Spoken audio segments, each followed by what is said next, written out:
This is Mo Alexander, and I'd like to thank you all for listening to the weekly Relapse. Works out. You are listening to the Weekly Relapse with your host, Skylar Potter. The day is done. Let's party, junkies. It's good for your soul. Every now and then it's lose control. So please don't be scared. Come and dance if you dare.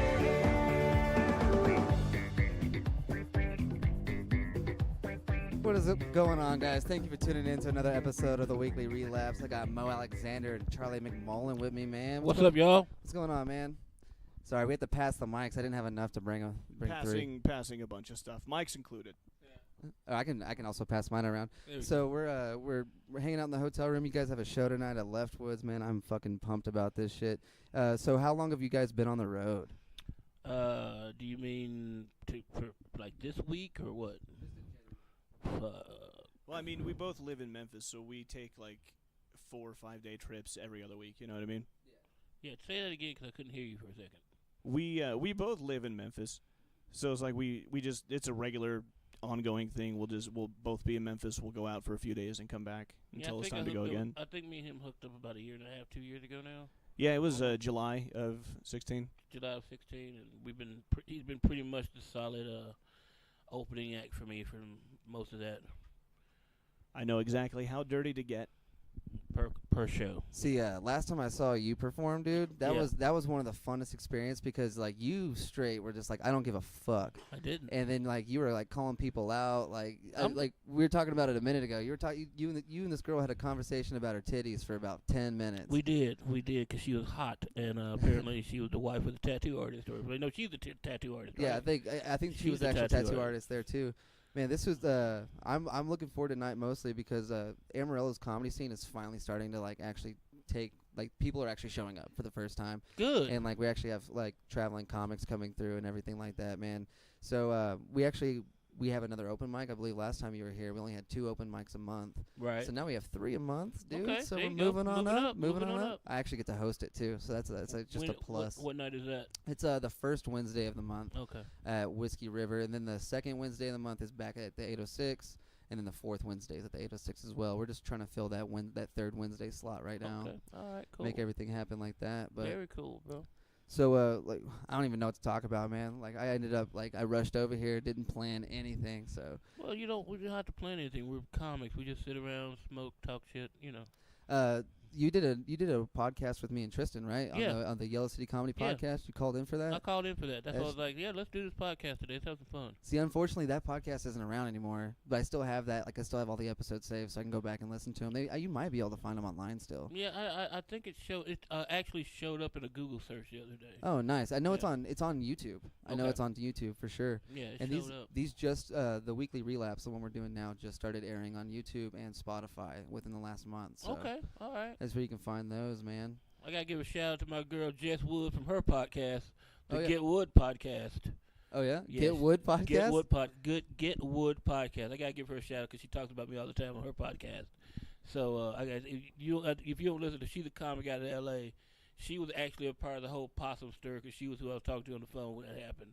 So it's just she's awesome. She's a comic. Check her podcast out too. Yeah, I'm promoting her show on your show. Yes, I am. Get Wood podcast. Go ahead.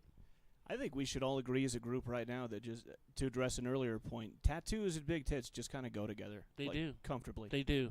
And she was married. They were both a married couple. They both owned the tattoo shop, and she was one of the artists there. And what was it, Crybaby Inc? Yeah, Crybaby Inc. They're fucking amazing people, and she knows how hot she is. She walked in this bustier and her boobs about to pop out and strangle a baby. It was amazing.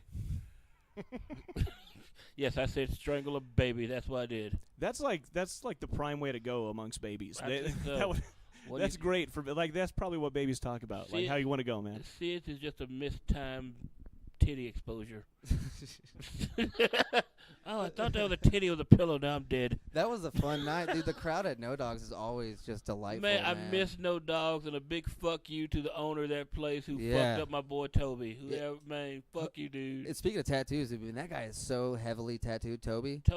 He's an amazing Everything human. but his He's got face. So many tattoos. That's one thing, 'cause I work at a tattoo shop, right? So I've really become like I other than having a bunch of tattoos, like it's just weird to see how people like judge somebody with tattoos. Yeah.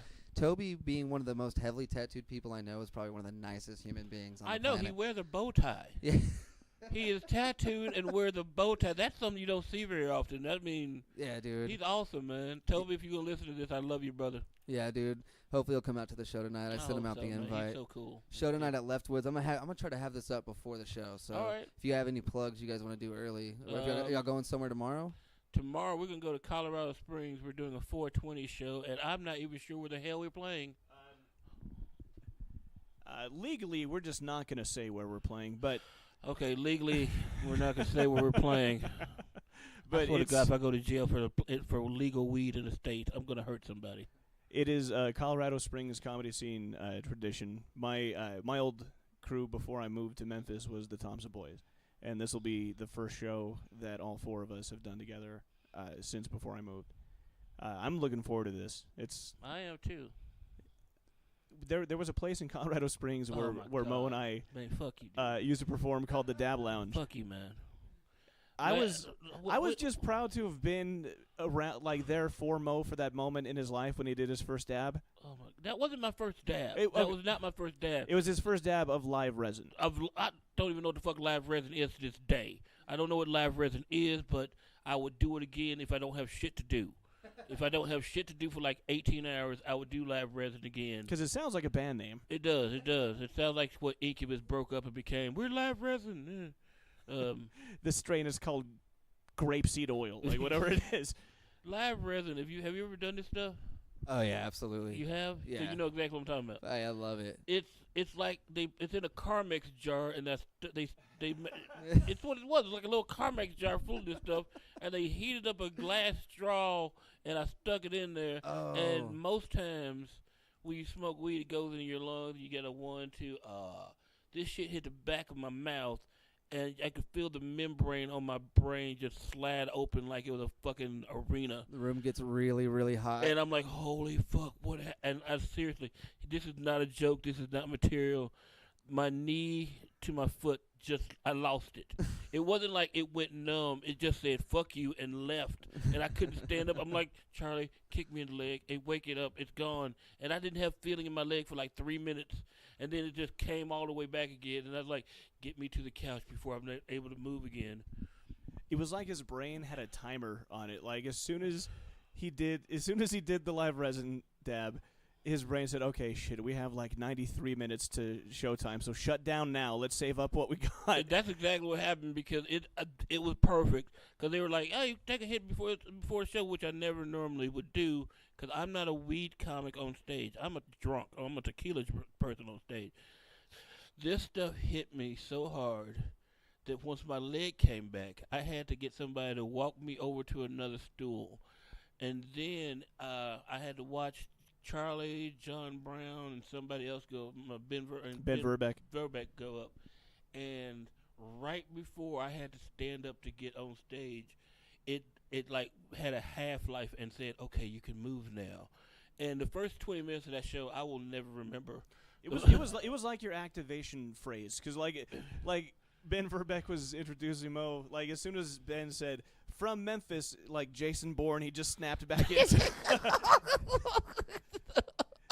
Like become the comedian now. That's what it was. It was like Voltron, unite. So you took it out of one of those pins, like the hot pins that you rub on the in the jar. See, I typically whenever I'm gonna do that, I need like water I need a water pipe. Well, like I need bomb I've something. I've done a dab before. I've done a dab. We were doing it one time in West Virginia. I did a dab here. I mean, at the lounge, and that was okay. But this shit hit me in such a way. I don't know what the fuck. We went to Colorado like 2-3 weeks ago, something like that. Right. And Jesus Christ, like I don't know how they're all like participating in life. Like we got one candy bar. I took 3 little pieces. It was 30 milligrams, right? Right. And my friend ate 70. And we hung out in the hostel and watched we didn't have cable. We just watched basic TV and we were watching like reruns of that show with Charlie Sheen. 2.5 Men. Yeah, we're just watching 2.5 Men in a hostel downtown. Dude, we're in between 2 EDM nightclubs. There's a Cuban sandwich guy outside. We watched this dude almost get bear maced. Like we were just it was just and we just watched it. We didn't do anything. We just watched everything. What did you say? This dude almost got bear maced by a security guard. It was his 21st birthday. Wait. Bear mace? I don't know what that is. It's that stuff that Dog the Bounty Hunter sprays on people. I thought that was just regular mace. No, it's like pepper spray, but it's foam. It gets in there. It's the people use it on bears. That's why it's called bear mace. Holy fuck. And it also shoots further than your average mace. But where can I buy bear mace? I didn't know that existed. Academy, I think. These dudes weren't professional. They had security guard T-shirts on, and he got it out of a car. I don't think he was allowed to have it.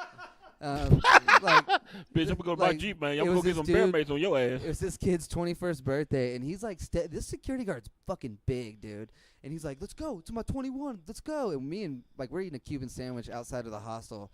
We just smoked a joint in the alley, so we're just into this. We're just watching it. It's better than 2.5 Men. Plus, if you get bear mace on your Cuban sandwich, you just add spice. Yeah, just a little bit. So these 3 dudes are about to fight this one guy, and his friends are trying to talk the 21-year-old down. They're like, dude, he's drunk. It's his 21st birthday. And then 2 more security guards show up, and that's when the guy walked away, went and got the bear. He was right next to us. Got the bear mace out of the car, and went back over there. And he was holding it like it was a gun. He was very serious with this. And then they all calmed down. As soon as the security guards were like, we can fight. We'll beat your ass right here in the street. Let's go. And they backed down. And as soon as they backed down, now the guy who was like, hey, dude, calm down. It's just his 21st birthday, is trying to fight every person around him. He was like he got demasculated so hard that he tried to fight everybody in the Cuban sandwich line. He was trying to get people to gang up with him that he'd never met before to go fight these security guards. And then he'd get mad at them. He'd get mad at them when they said no, as if they were blood brothers. You're not going to have my back? It was one of the funniest things. That's what I'm saying. I don't understand Colorado. Was he white with dreadlocks? He sounds like he had dreadlocks. Biggest Mexican dude Yeah. Oh, Come back to the drum circle, Tyler. Tyler. That's my favorite kind of drunk, is people who think they're going to start a fucking Les Miserables revolution amongst strangers who are laughing their balls off at him. Oh, man. He got so mad. It was funny because I was in the in the front of the line, and as soon as he tried to get people to join his cause, the little guy behind me, he puts his hand on the small of my back and leans in to read the menu. What we got going over here? I was like, dude, they got chicken. They got we're basically just trying to ignore this guy. Okay, that's hilarious. Yeah, we're we don't want him to ask us because I have a problem. I'm a textbook person pleaser. I'll do whatever. You ask me twice, I'll do it. Let's fight. Nah, man. I'm I got a show tomorrow. Let's fight. All right. Show can wait. Okay. No, I try to avoid all kind of physical contact because got bad wrists. I do. I have bad wrists. I have never been in a fight, and I think it's because I look like a cannibal. I look like a nose biter if you ever got me in a fight. Fucking weirdo. The only way that dude can have that thick of hair is if he eats people. That's the only way that would happen. Charlie's the weirdest. It comes in the can. It's called Soylent Sheen. Shut up. I was in the car with him yesterday and he's lip syncing, and I had a realization moment that he looked like every Muppet singing at the same time. Just all molded together. Yeah, just Jesus Christ, he's a fucking weirdo. Charlie's a fucking weirdo. I'm not gonna lie about that either. So I'm excited to see your set tonight too, man. Thank you. We were in Fort Worth last night at Main at Southside. Main at Southside, yeah. The Mass. At the Laugh Your Mass Off show with Brian Breckenridge. And I did mostly new stuff because some friends of mine were in the crowd. Brian is a friend, and Wes Corwin, he used to live in Memphis. He's a Texas comic now. He was there. How long have you been doing comedy? I've been doing comedy almost 7 years, just about 7 years now. You can continue your story. I was just curious. He's a funny fucker. I'm not going to lie. He's fucking weird. That's kind of the jokes that I like are really weird shit that where you laugh and then once your brain figures it out all the way, you laugh again. You know what I mean? One of my favorite things to talk about is a dating website called AmishSingles.com. That's funny to me by itself. That's really funny. Like even the like what you say like the Soylent Sheen. Is that what you just like that got me, dude? That's funny. And like I can't write like for some reason when I write I can't write like that. That's like not in my Not arsenal. many people write like him. I'll be honest. He's a fucking weirdo. I mean, seriously. I'm more of a I believe you're like the same way. Like, you're more of a story guy. I'm a story guy, but I like a lot of weird shit too. You gotta punch it up. I got to punch it up a little bit. I mean, all the stories, most of the stories I tell are 100% true, but they're just so fucking weird. I have to share them in my own special way. See, I'm the same way. I do have maybe 2 stories that aren't real, and like everyone thought they were real. And at the open mic, right? And they're crushing, and I was like, all right. And then one of the other comics in town, he came up and he's like, that's a true story about Andy. And I was like, nah. I mean, it's like 3 friends, like that I molded into one person for this joke. It's still a true story, but it's an amalgamation of. Yeah, they got really disappointed. I was like, Oh. Yeah, like I'll often use the name Linda to just reflect any observation about womanhood or femininity that I'll have. It's like also the name he's given his iPhone Google Map. The Google Map voice is Linda. He called her Linda, and it really creeps me out sometimes. Like whenever I have to make a U-turn, it's like rerouting, like, and it cuts itself off. I'm just like, not now, Linda. It's really creepy. basically what you're saying is they wrote that movie Her of like for and about you is Pretty what you're much, saying. Like pretty that was much. like when you saw that you were like, I mean, I didn't know they were gonna make a movie about my future. That's pretty much it. Exactly. I'm like, who's Scarlett Johansson? Oh, Scarlett Johansson's playing Linda. Let's fucking watch this. Playing So weird. So weird. He's such a weirdo. Oh man, so you keep saying he's weird. I want to I'm break. not gonna lie to you. I want to He's break fucking down weirdo, how man. weird. Like, give me like a top 5 like movie list. Like that way we can kind of get your personality. I don't know if movies reflect me as a like how weird I am as a person because I'm a huge movie fan. Like it's gonna take me forever just to pick 5. But like, Clerks is definitely in there. The Zero Effect with Bill Pullman. I love that movie. 7 Psychopaths with Christopher Walken.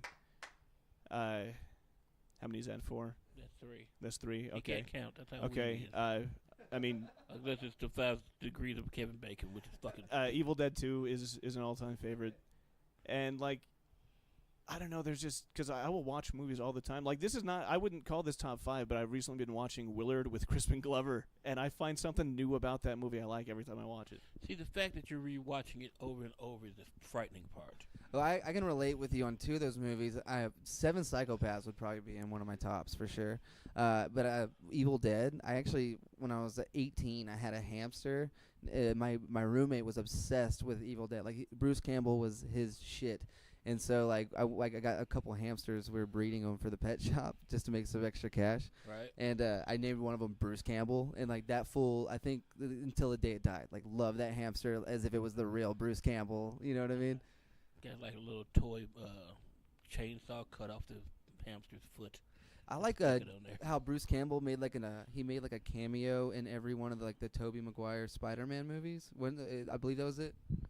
Well, It's yeah, that it's makes because sense. Sam Raimi. Sam Raimi. Like Sam Raimi directed the Evil Dead 2, Army of Darkness.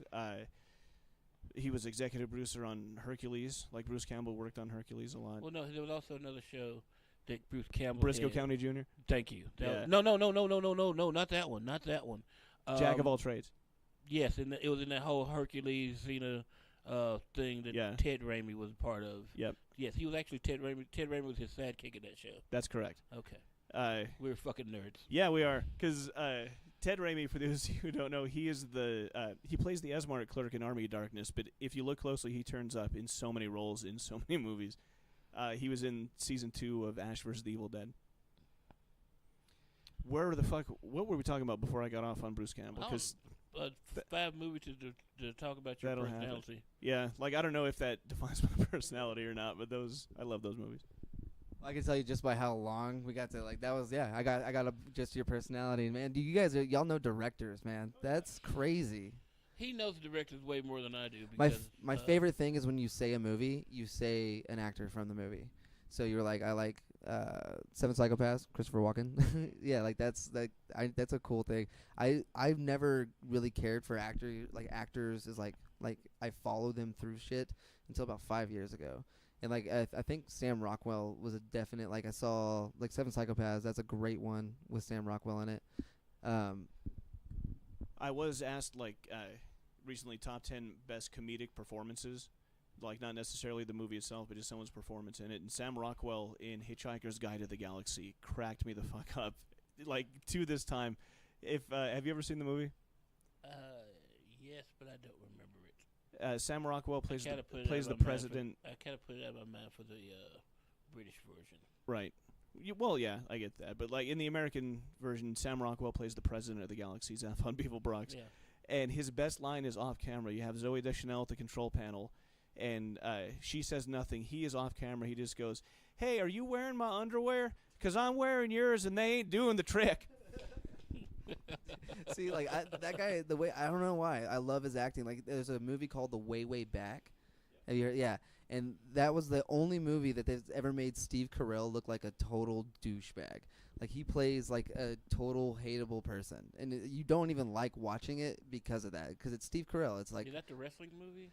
No, it's about like this family that goes down to the beach for the summer, and like with his new stepdad, basically. Okay. And yeah, it's just Sam Rockwell's he's like the hero of it. Like, he works at the water park that the kid works at, and that's who the kid looks up to.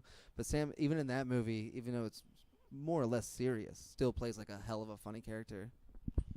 And Sam Rockwell and Maya Rudolph played so well in that movie together that I wish they were actually a couple. Like, that'd just be a beautiful couple in real life.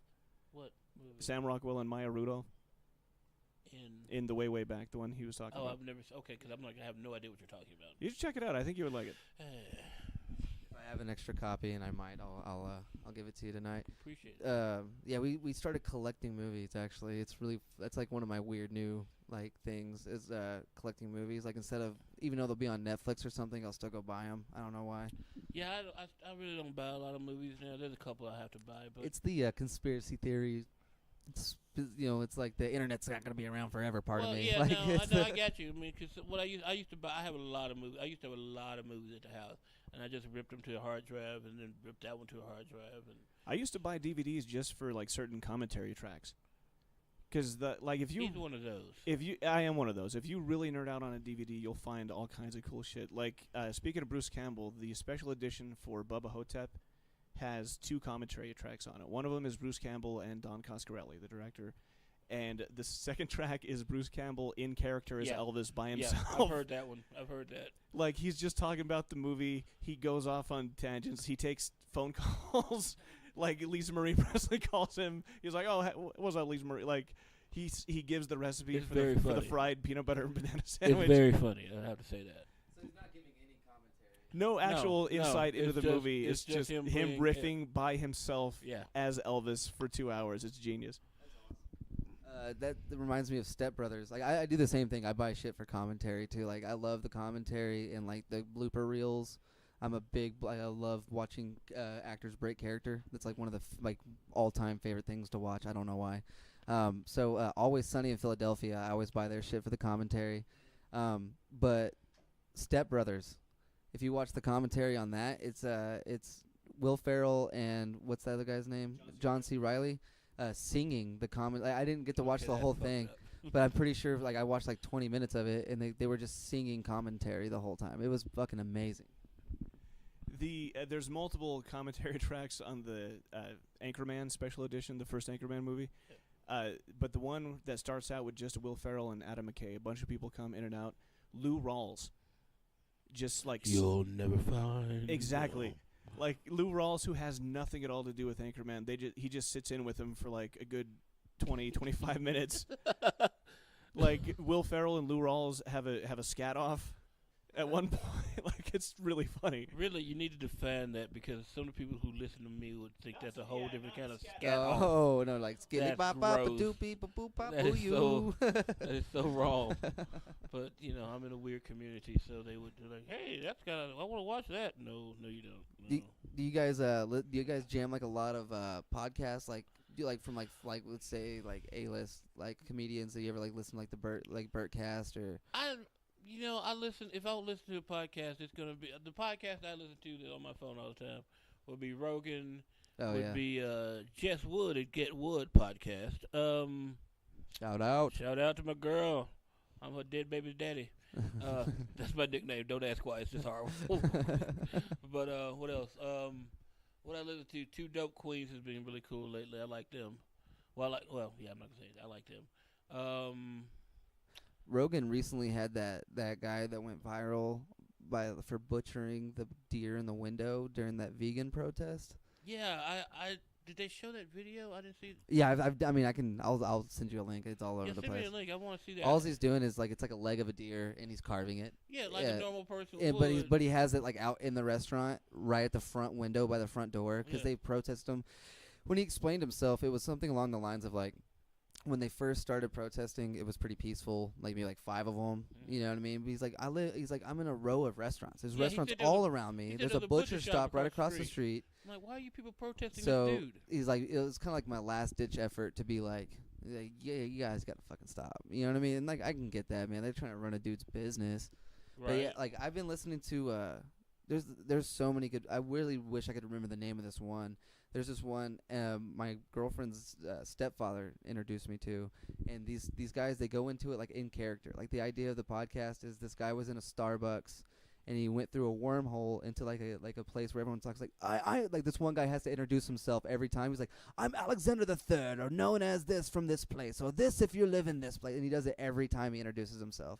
But the idea behind the podcast is he went through a wormhole, and I think either like Starbucks or Burger King, and then he still has Wi-Fi connection from the wormhole, and he has his podcasting equipment. So it's all these people in this realm just doing a podcast, and That's it's actually really weird. dude, fun. and it's so fucking funny. I will text him after this, and you know what's his name? I do not remember the name of the podcast. Like to That say, sounds- I'll text my girlfriend's stepfather and have him send me the link, and That I'll sounds- put a link in the description as well. But That sounds like something that Ian Abramson would do. dude, and like the first one, you're like, okay, and they're only like 15, 20 minute episodes. You know, you're not gonna listen to 2 hours of it unless you're listening to them in a row. You know, but like they start off a little rocky, but like around episode 3, 4, like they've got their characters down, and it's just fucking relentless, man. I was in tears the whole time. It's like listening.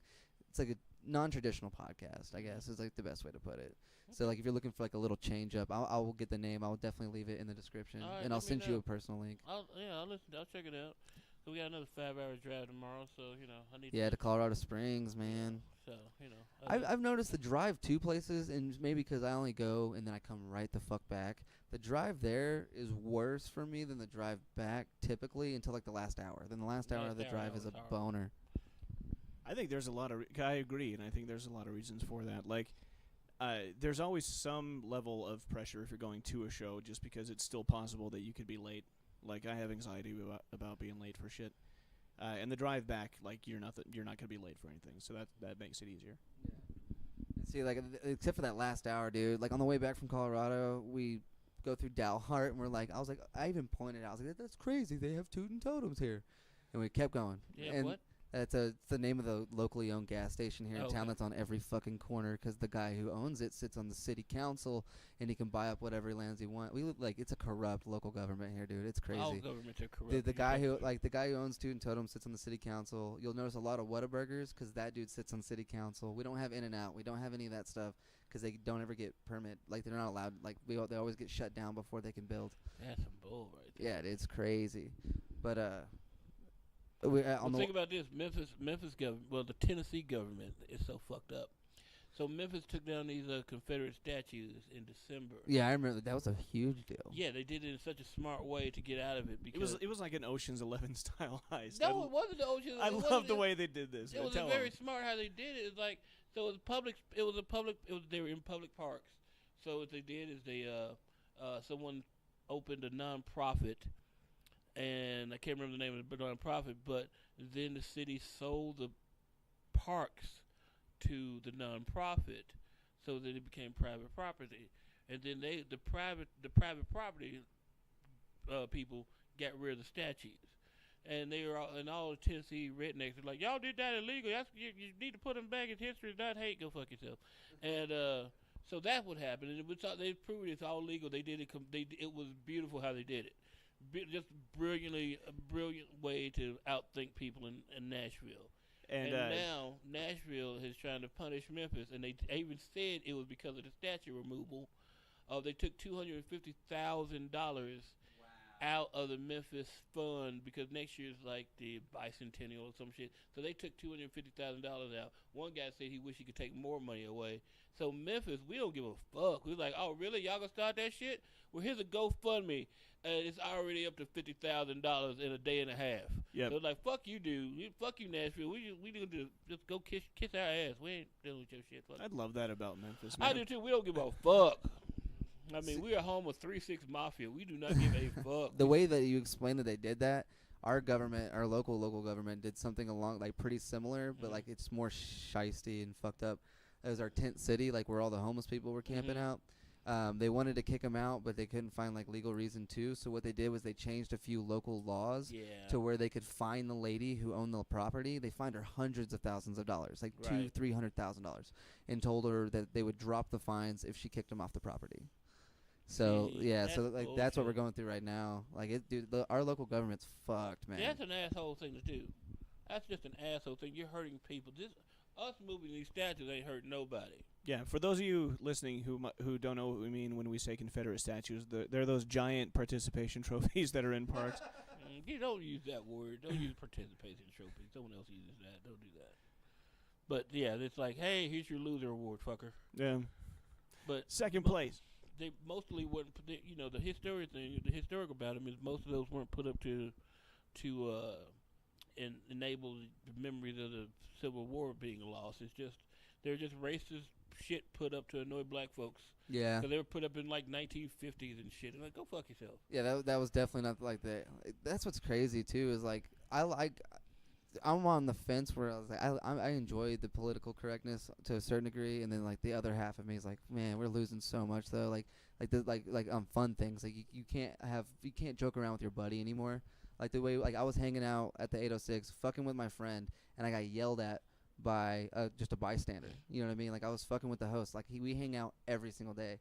And I think I called him queer bait or something, like as a joke, like openly joking. Like I even said it like flamboyant, like just fucking around. Right. And dude, like PC police fucking showed up. And I'm getting in a fight with a woman. There's a woman on Facebook right now. I'm in a Facebook fight. Let me tell you why. Because I posted something about the Trump, the chicks who Trump fucked and paid off. Playmates and porn stars. Playmates and porn stars. And I called one of them a hoe. I called them hoes.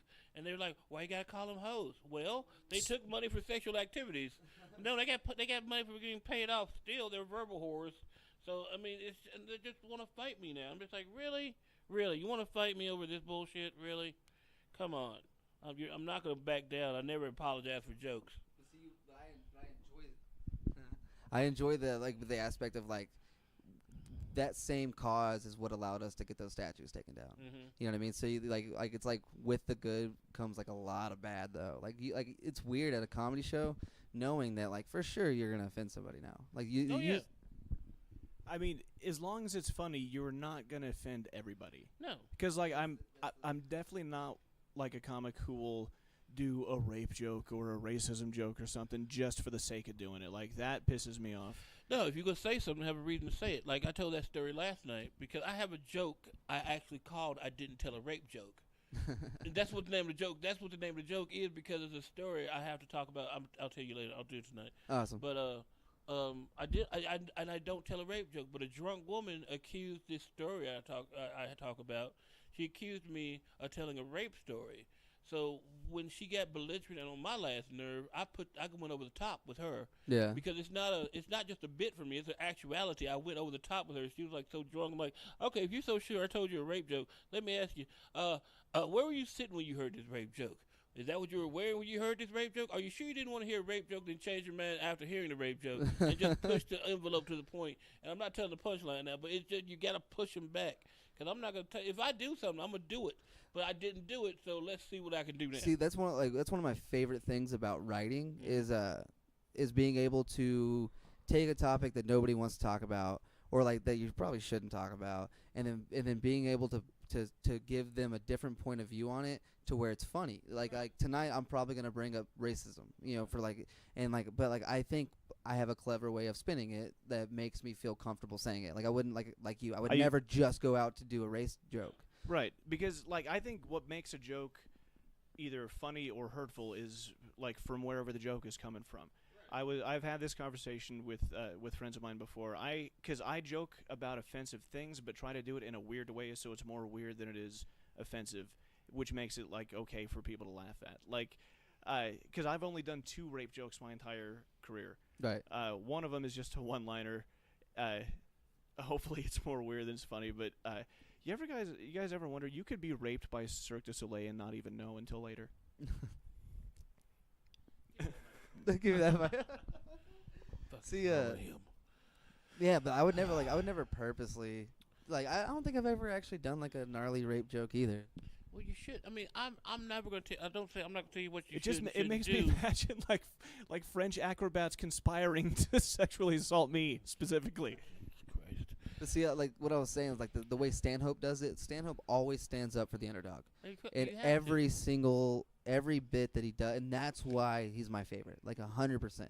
Is like he'll take something like his school shooting bit. He stands up for a school shooter. Nobody can do that. Like nobody does that. Like nobody's like that kid. And like he's like, that's not, it wasn't bullying. That was not coward. That's payback. Blue y'all. Like he's always standing up for the underdog. And I find that's what I find. That's why I think I fell in love with comedy in the first place. Right. Is being able to do stuff like that. The other joke that qualifies as a rape joke that I've done. Get out, I want you to fucking no. podcast. You've never heard this one. You've Stop never heard doing this bits one. on the podcast, And dude. I'd like to hear other people's opinions. Like if it's weird enough, does that lessen the blow of the joke? And this is the weirdest any joke that I've heard in a long time. Comics should never do jokes on the podcast. Okay, go ahead. I haven't done this in years. I don't think I'll ever do it again after today. But it's just recognizing that there are no female Oompa Loompas, so they probably rape each other around the clock. And I had a song that went with it, like an Oompa Loompa song about shower rape. Did it crush every time? I did the joke maybe 3 times. First time I did it, it went okay.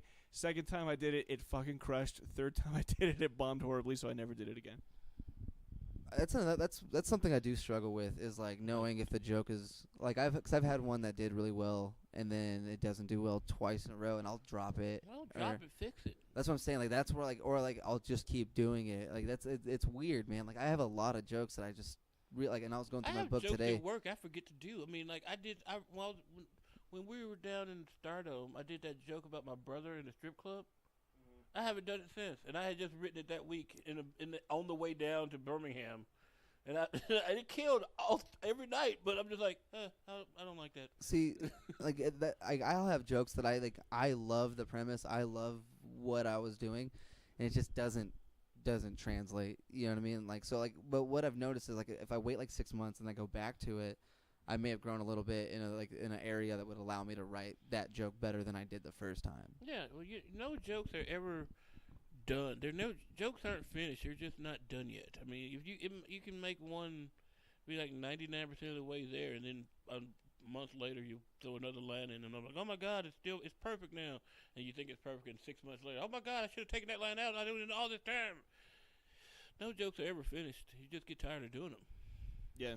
That's true. Like my oldest joke that I still do is my opener. Like I might use it tonight, so I don't want to spoil the surprise for you. But it's like sometimes a really bizarre opener can either really lock in an audience or really make you climb a hill to get them back. There's an open mic every week in Memphis at the P&H Cafe where it's a jaded audience. They've heard and seen everything. I try to go with the weirdest opener I can. Like last time I was there, I opened with like defending animated pornography because it's consensual. See, I that's the hardest thing in the world is starting, just opening. That's the fucking just to start doing the jokes like is so weird to me. I came from school, kick him in the face. Yes, like kick him in the face and then bring it down. I always try to write something where I'm like, I want to let you guys know, or like I always try to have like a clear, it's like a joke, and then I'll do it, and then once I do that, I'm comfortable and I'll just start doing bits. But like I always try to have that one opener. The best opener I've ever seen live. This was I was probably like 19 years old. This was the second time I ever saw George Carlin live. Like the crowd was waiting for him. He got a standing ovation as soon as he walked out, and the first thing he said was, "You ever notice the people who are against abortion are people you wouldn't want to fuck anyway?" And that was like another minute-long standing ovation. It was the best opener I've ever seen. Well, I saw Carlin in Memphis one time at the I'm so University sad of I'll Memphis. never get to and, see him. It was me and my 10 of my friends, and we were sitting third row. And he comes out, and before he could talk, my whole group started doing out his fucking chant, his sports chant. They're like, rat shit, bad shit, dirty old twat, Yeah. fix that asshole, tie that knot, hooray, leather shit, fuck. And he just looked down at us and said, "You're a bunch of degenerates." And then, and I'm just like, I have been acknowledged by God. Yeah, dude, no joke. Man, I wish I could have seen Carlin. Like, so, but I have all of his books. Like, I'm currently about, like, I just finished Brain Droppings. I'm about to start reading When Will Jesus Bring the Pork Chops. So I'm really excited for that. Just the title alone is amazing. Napalm and Silly Putty is worth reading too. There was a bit in Napalm and Silly Putty. It was like the last thing in the book. I don't know why he closed the book with this, but it was him playing Monopoly with his friends. Just doing the voices of all his friends playing Monopoly. Like, fuck you, George. I'm giving you $6.50 for rent. And he rips a dollar bill in half. Here, fucking take this. Get out of here. He'll like try to build houses on utilities. Like, fuck it. He got to live near water. Why can't I build on waterworks? It's a really funny thing. And I always wondered why he closed a book with that. It was such a weird choice. You This is Carlin, man. That's You should tweet his daughter and ask her. dude. So, what are y'all's thoughts on like bringing a bit back? Like, do you ever do that? Like, you ever like maybe it's been a year, you had a bit that crushed? I have bits. I have so many bits that I've forgotten I even do, and somebody will bring it up to me, and I'm like, holy fuck, I like that bit. I forgot about that, which will excite me because then I'll probably do it that night. See, to get it out. That's awesome, man. I still is your website still slapthestupid.com? It's always gonna be slapthestupid.com or I'd- moalexander.net. They're the I tell same. people that all the time. Like, Yeah, slapthestupid.com, man. Yeah, I mean, I That's- still got the Slap the Stupid shirts because I couldn't get my pussy and cookie shirts ready. For yeah. this. Do you have any more of those limited edition shirts that you had? Which one? The one where you were on stage in the wheelchair? Yeah, I don't have them with me, but I still got some. Yeah, I want one of those. All right, you call me. I'll get you. I'll hook you up. I do like finding old bits and kind of rewriting them and doing them again. There's one that I did last night that went really well. Usually I only do this at open mics because there's comics around. It's about treating everyday situations like you would at an open mic. Like when your girlfriend comes home and starts talking about her day, you start giving her the light. like, no, this is the same hack bullshit you were trying to tell me last week. I'm going to go outside and smoke weed until somebody else starts talking because that's what you do at an open mic. Like, that was a really old bit that I wrote when I was just, like, 2 years in. Because I had that thought when I was talking to my now ex-wife. But she was just going on with the story. I'm like, see, when I do this, they cut my mic. Where's this shit? That's super funny, man. See, the reason I was asking is I haven't been in here I haven't been in the comedy world that long. So I do have material that I used to do a lot, like that I would do on stage. Like anytime I had a show, that was my fucking go-to material. But then it only performing in Amarillo and then rarely outside, like being able, like I'm blessed now that I get to go do shit. Like, you know what I'm saying? Like, Right. for the lack of a better word, I'm so pumped that I met you and Shay. Like, definitely sparked some shit. Like, dude, I got to go to Colorado and perform. I got to go to Austin and perform. I'm going back to Austin to perform. None of that would have happened without you guys. Oh wait, you did the altercation last year? Yeah. Okay. Yeah, and that was one of the funnest Yeah, experiences. altercation. Dude, shout out JT Habersat. Dude, JT, my brother. that guy is one of the coolest fucking human beings on the planet. I fucking love a bunch of the Austin comics. There's some very good comics down there in Austin. There's some really good people. Well, that was my first, I've never even just gone to a festival. You know what I mean? So it's my first performing in a festival. Dude, it was my first, like, there's 7 comics, so it's starting to blow up now. We have maybe 13. Like, but for the longest time, it was me and Tristan. And then we got Matt, and then Austin. It slowly developed, but I've never hung out with, like, 40 comics. Just all hanging out. Just Man, you should have been at that was North Carolina Comedy Festival this year. Derek Sheen. Yeah, Derek. Dude, Derek is stupid as fuck. Jesus Christ, that guy is awesome. I love He Derek. got kicked out of a gay bar I and know was that. yelling at the bouncer, "Why don't you love this?" Like, it was amazing, dude. That guy is a fucking He god. got kicked out of. Sam Talent, Yeah, was a Jesus. brother. Watching Sam Talent work is like, dude, it's like watching a master craftsman of I- just I like finally a got- master whittler. Just I finally got to meet him like 2 years ago. Well, I met Charlie when we first went out. I met Sam and he's a good dude. He's Good dude. fucking psychotic, and I love him. It was funny because when I saw him at Austin's where I met him, and then we were at the same show in Colorado, and I was like, oh, I just drove up here from Amarillo. He's like, how far is that? I was like 9 hours. He's like, you didn't do that just for this show, did you? And I was like, yeah. He's like, how much time you doing? I was like, 10. He's like, do 13. 13. Was that Deer Pile? Were you at Deer Pile when you did that? Fort Collins. Oh, Fort Collins. Yeah, it was. I may have messed up and said Austin. If it was Fort Collins, might have been the beer garden. The Martini Bar. Oh, the Martini Bar. Yes. I'm originally from Colorado. I came up in Colorado. Kyle Pogue's the shit. I love him. Like Sam Talent was the first headliner because I met him. I was less than a year in. I was doing I was organizing a show in Pueblo, Colorado for him. And he was the first headliner who was not a total dick to me. Like Sam is a good guy. Did he met me and I was a total dick? See, dude, I haven't met. I guess I haven't met a bunch of headliners, Oh, but no, dude, you every understand. headliner I've met has been super When nice. I Like came- Babcock was extremely. Who? Ron Babcock. I don't know him. He was very nice to me. You were awesome to me. Sam, like I mean, I'm awesome to people. Josh Cox, I'm like that awesome dude to was. people because when I came up, I had some really cool headliners deal with me. But when I first went on the road, I had some pieces of shit. Yep. And I always said I did not want to be those pieces of shit. Yeah, like we should recognize the headliners that are cool to the openers, like Owen Straw, Alicia Wood, Ron Feingold, like Ron, it's cool.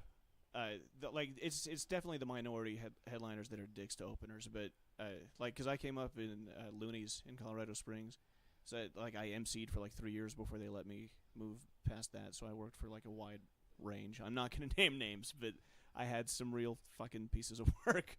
Yeah. See, and then a lot of them that I met were at that festival, so they were all in a good mood. I mean, we love comics love festivals because as a headliner, I don't get to see some of my friends ever. Brett Erickson was one of the funnest that dudes on the planet. One night, so here's a story about Brett. We were working together at the Comedy Zone. Used to have these 2 rooms in Vegas. I ended up getting one to be my own show, but there were 2 rooms, so they'd send 3 comics to one, 3 comics to the other. We all stayed in the same hotel. So 6 comics, drunk as hell all the time. And Brett, we were there, you'd be there for a week at a time or 2 weeks at a time. And Brett had come down to get breakfast, and he's just he's just leaning over the counter talking to the cashier lady, and I'm over there talking, and I'm looking at him just like, should I tell him his dick is out now or afterwards? And he backs up and just walks away. I'm like, hey, man, you might want to check below. He looked down like, how long has that been there? I'm like, it was out when I first walked up, so I just want you to know your dick was out. But I didn't want to tell you that while you're talking to the hot black girl. See, I sent you that picture when I met him because I was very excited to meet him. Like he was one of the comics I've looked up to as well. Bro, I get nothing but love and respect to that motherfucker. He's stupid as hell. I love him. Oh yeah, and you had told me I had texted you. You're like, you're going to the festival. I was like, yeah, I'm working on the same show as Brett. And you're like, dude, tell that. Or you said you go give that motherfucker a kiss from me. Yeah. And so I tried to make it a joke. I was like, as I met him, I was like, oh, Mo Alexander told me to give you a kiss, and I was gonna be like, but let's see how my set goes first. And before I could even get that out, dude, he'd planted one on me. Yeah. And then he made me pose for a picture for one. And my girlfriend makes collages for every year that I do in comedy, and that's the main picture is Brett kissing me. Yeah, that's awesome. Yeah, that's awesome. About a year ago, Mo was double booked at the Idiot Box in Greensboro with Doug Stanhope. Yeah, she was and the chick who owns the Genie. She's so amazing. She was like, "I'm so sorry." And shout out to Jenny Stencil. Jenny Stencil, yay! Also the promoter of the North Carolina Comedy Festival out of Greensboro. Top notch human. Top notch human. We love her. But so I was doing it. I was on a run anyway, so I was gonna stop through and hang out, and because Doug was there, of course. So it's Doug, Brett Erickson, Morgan Murphy, and Morgan's great. And she's the only one I really didn't know of the group, but I knew him. So I'm sitting there, and he walks upstairs. He's like, "What the fuck are you doing out here?" And I'm just like, "Hey man, I'm just." And before I even said anything, he was like, "Oh, she double booked us, didn't she?" Oh God, I'm sorry. I'm like, "Hey man, cool. Don't tell her I told you." I didn't. Anyway, he throws me up on stage to his audience, and suddenly I get another 120 fans. I'm like, all right, cool. My 2 favorite things about that show was that Morgan Murphy introduced Doug Stanhope as Mo Alexander. Yeah, she did. That was a good time. I've known Doug for 20 years, but we drink a lot, right? So he was like, I couldn't remember your name for the first 10 minutes. Yeah. Like, shut up, Doug. Like, you don't know. Anyway. At Brett Erickson's set, his whole set, he's wearing like a platinum blonde wig that Yeah. he never addresses. And it's like, it looks like Ozzy. It's like Ozzy hair. And it's just like, what? What? And he's like, yeah, I found that downstairs. And I was like, what? No. It was funny when I They have first lice. met you. I told you how much I liked Doug, and I posted online like a year later that I got tickets to go see him. Yeah. And you text me within like 30 seconds of me posting that. You were like, you can't fanboy around him. You Like, can't. don't do that. It. Don't. And so I made it a point not to.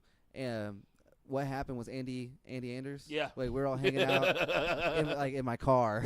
Okay. Okay. And like I'm wanting it, like the show's over. Like we hung out before as well, and then after like he was like, hey, let's go back to your car. You got that pipe, right, or whatever. And so I was like, yeah, let's go. And then my buddy Tristan's out there with us, and I realized like Doug's probably just hanging out in the bar at this point. So I just left Tristan and Andy in my car, and just was like, okay, and just left. And Doug ended up taking me backstage and like hanging out. Like we just. Like, and it was cool for me because like we were talking about comedy, like I guess most people probably would with him. And I was like, I want to make like I don't want to do just comedy. So we started talking. Like I flipped it over to football, and we just had like a really cool fucking conversation. But then he was like, "Where the fuck is Andy?" And I had, like me and my girlfriend both were like, "Oh, he's in our car." like, You left. forgot Please about tell it me for where like the keys 45 were minutes. Please tell me you did not leave the keys with Andy. Oh, Jesus Christ. You're That was fucking responsible, at least. ridiculous. But I have a similar Stanhope story because 2 years ago when you were doing Altercation, Mo, we went from Texas back to Memphis. Like as soon as we got back to Memphis, Doug Stanhope was at the New Daisy. Yeah. So we show up. Yeah, we show up. We go backstage. Stanhope is already outside, just by the open door to the back of the theater, and we're hanging out. And at a certain point, I go out to smoke a cigarette. Doug is smoking a cigarette. And my girlfriend and I are talking, and I was telling her about the festival and all these comics I saw, and she's like, well, there's so many great comics who just never have the good luck to get exposure. They just languish in obscurity for all the time. Like, how do you keep doing it? And to her, I said, I think part of the key of comedy is like being okay with that. Like, as long as you're able to make a living doing comedy, that should be good enough. And Stanhope, without looking up from his phone, just goes, yep. It was awesome. Stanhope knows his fans. You know, I mean, Stanhope has a group of people who love him no matter what he does.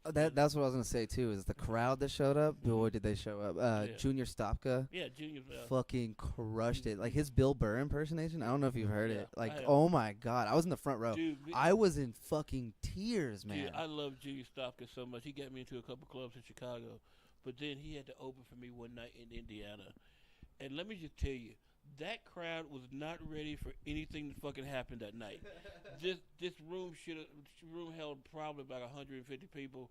There were maybe 20 there, and they had no clue what the fuck was happening. Because Junior is brilliant, but you think Charlie McMullen's weird? No. I cannot hold the weird candle to Junior. Junior, I fucking love that boy so much. Shout out to Junior Stopka. That night when absolute shout out, because that night was the first night I saw Junior, and he was like just Andy Kaufman-esque. Like I loved him right away. Like I've always wanted to give him a "You Look Like" joke. That's a Memphis show. It's like a roast battle that every joke has to start with "You look like." I always want to tell Junior, "You look like a scarecrow designed specifically to keep Robert Smith away from the corn." Wow, that's fucked up. Dude, he has probably one of my favorite jokes I've ever heard is Junior Stopka. It's the one where he's talking about how coffee's the worst drug on the planet. You know, I don't think I know this one. he's like, it's the worst. He's like, a coffee will make you work a shit job for 40 years, have a bunch of kids. Like, yeah, I'll work overtime. I need a Furby. I've always wanted to get me one of those. He's like, at least on cocaine, you're like, I got to start to follow my dreams, man. Where the fuck am I at a Target? What am I doing? Like dude, it was like legit one of my favorite jokes like of all time. Like That's hilarious, man. Because it's true, man. Like it's fucking true. I hate like working sucks so much that if I could, like comedy is so much better than a fluorescent light desk job. Like Right. I'm lucky right now to have a cool fucking job. I work at a tattoo shop, and it's still a desk job, but it's one of the cooler ones you can get. I'm not working at like a phone call center. Right. Funny you should mention call center. That was most of my adult life has been spent working in call centers. Like I worked like product specialist for Comcast. I did credit card applications for Capital One. I took calls on the receiving end of like infomercials and shit. Like when I would work a graveyard shift. Call centers are the most, like, close to the most depressing jobs I've ever had. They're so terrible. I was I'm not going to say the name of the company, but there was one place I worked for like over 3 years, and I was fired for sounding too sad over the phone. And Had they not seen you the first 3 years of your life? like they just didn't know. They didn't know what to do.